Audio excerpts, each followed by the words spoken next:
अगर वो दीनदार है, सुन्नत को फॉलो करने वाला है और बालिग है, उसके वालिद और उसके घर वालों पर यह फ़र्ज़ है कि वो अगर बच्चा डिमांड कर रहा है मेरी शादी करो तो उसकी शादी करें।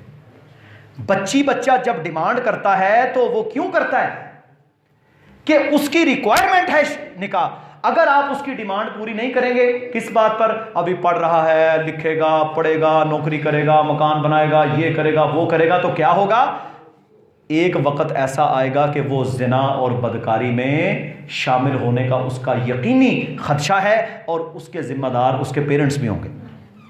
तो ये जो है ना जी, मेरी बरादरी बहुत ज़्यादा, मैं वलीमा नहीं कर सकता। भाई अल्लाह के नबी सल्लल्लाहु अलैहि वसल्लम ने सत्तू जो है उनके अंदर कोई घी वगैरह मिक्स करके इसका वलीमा भी किया। एक बकरा या एक दुम्बा वो ज़िबा करके भी वलीमा किया। अच्छा, एक बकरे का वलीमा तो कर ही सकते हैं ना। और फिर एक बात ज़हन में रख लो, सारी बरादरी को, सारे मोहल्ले को या सारे ख़ानदान को, या जिनके साथ क्या होती है वर्तन, जिनके साथ वर्तन है, उन सब को बुलाना फर्ज नहीं है, निकाह लाज़िम है। उसे क्या छोटा सा वलीमा करे और अपनी शादी करे। सबसे जरूरी यह है कि गुज़ुल बसर हो और मुआशरे के अंदर जो है निकाह आम हो। जब निकाह आम होगा तो जिना ऑटोमेटिकली ख़त्म हो जाएगा। आज जिना क्यों है? हम लोगों ने अपना क्राइटेरिया, अपने मायार खड़े कर लिए। कॉलेजेस के अंदर, यूनिवर्सिटीज़ के अंदर आज हम देखते हैं कि बदकारी पढ़ाई जा रही है, निकाह को डिस्करेज किया जा रहा है। जी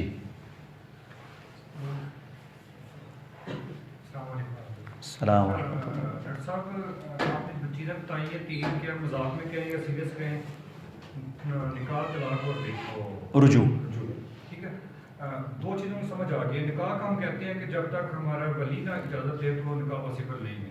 हाँ देखें, वो तो जाहिर है ना, वली मौजूद ही नहीं है, वो निकाह नहीं होगा। वो तो इसकी एक शर्त साक़त होगी। मैंने इसकी मिसाल दी है ड्रामा और फिल्म। ड्रामे और फिल्म में दो ख़ानदान बिठाए होते हैं उन्होंने, मजाक में, ये उसकी माँ है, ये उसकी बन के, तो वो इस अंदाज से निकाह करते हैं, तो इससे उन्हें डरना चाहिए। बस ये इसका मकसद है। जी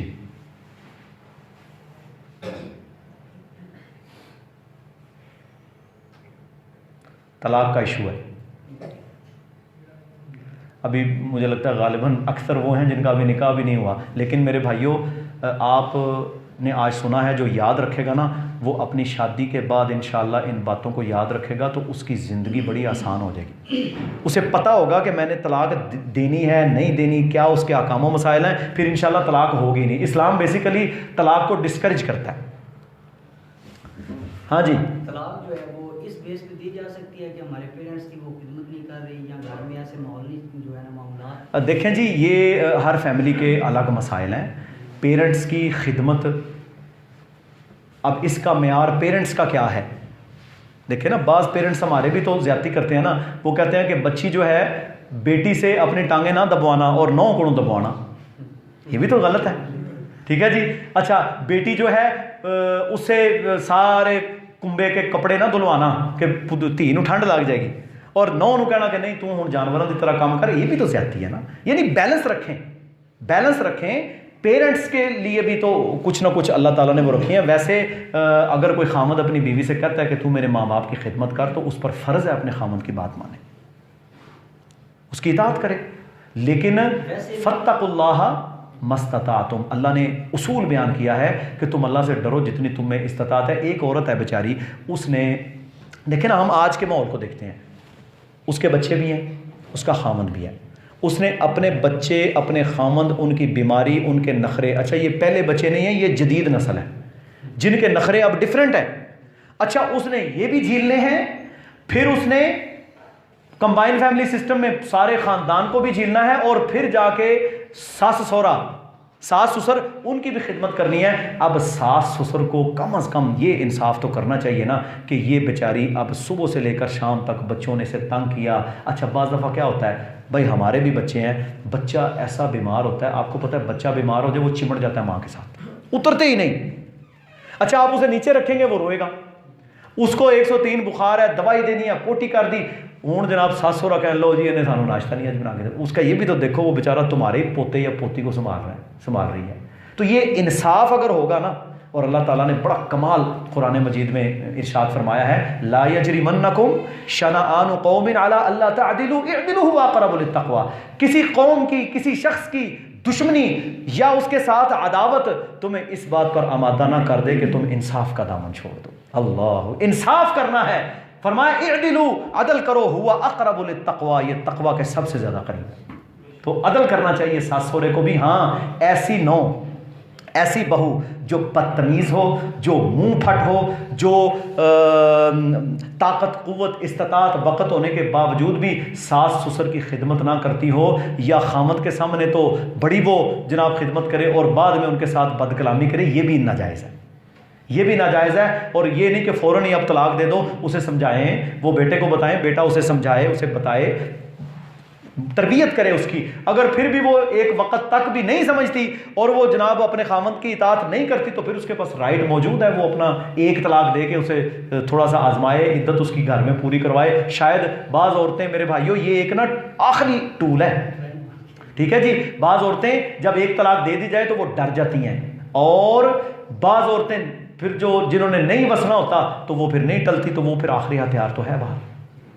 ये वैसे औरत का हक नहीं है कि वो जो बीवी है उसका हक नहीं है कि वो हमारे पेरेंट्स की खिदमत करे। वो भाई तो हमारा आपका जी, वो आपका हक है, लेकिन आपका तो ये फ़र्ज़ है ना कि आप अपनी बीवी से कहें कि मेरे माँ बाप की खिदमत कर, फिर उसे करनी चाहिए। और वैसे भी जो हमारे माहौल मुआशरे हैं, इनमें अब एक फ़ैमिली के अंदर जब एक बहू आती है तो वो उसके महरम रिश्तेदार, तो उसको उनकी खिदमत करनी चाहिए। अब ये कहना, अब बाज़ औरतें ना, मेरे पास, मुझे पता है आप सवाल क्या कर रहे हैं, बाज़ औरतों ने हमसे सवाल किया या उनके किसी बंदे ने सवाल किया, लो जी औरत पर क्या अपने सास ससुर की खिदमत करना शरन फ़र्ज़ है? अच्छा जी, नहीं फ़र्ज़, फॉर एग्जांपल हम इसको कहते हैं कि नहीं फ़र्ज़, क्या होगा?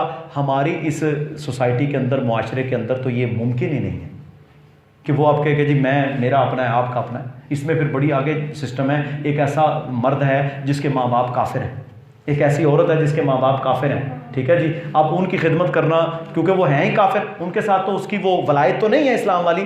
तो आजकल हमारी सोसाइटी में जो औरत बच्ची ब्याह के आती है, उसे चाहिए कि वो अपने खामद के सारे रिश्तेदारों के साथ सिला रहमी करे, ठीक है जी, क्योंकि ये उसके खामद की तरफ से है। और खामद को भी चाहिए कि वो उसे इस तरह की ढील ना दे। अगर ढील देगा तो कल को वो कहेगी तेरी खिदमत भी मेरे पे फ़र्ज़ नहीं। हाँ जी, ठीक है जी। इंशाल्लाह अल्लाह ताला हम सबको अमल करने की तौफीक दे और अल्लाह ताला हमें समझने की तौफीक दे। इंशाल्लाह इसी तरह के हम मुख्तलिफ़ टॉपिक्स जो इम्पॉर्टेंट हैं आज के मुआशरे के हवाले से, वो हर हफ्ते आपके सामने लेके आएंगे, इसी दुआ के साथ कि अल्लाह सुब्हानहू व तआला हम सबको अमल करने की तौफीक अता फ़रमाए। अल्लाहुम्मा इग़फ़िर लना व लिल मुअमिनीना वल मुअमिनात वल मुस्लिमीना वल मुस्लिमात व अलिफ़ बैना क़ुलूबिहिम व अस्लिह ज़ात बैनिहिम वंसुरहुम अला अदुव्विका व अदुव्विहिम।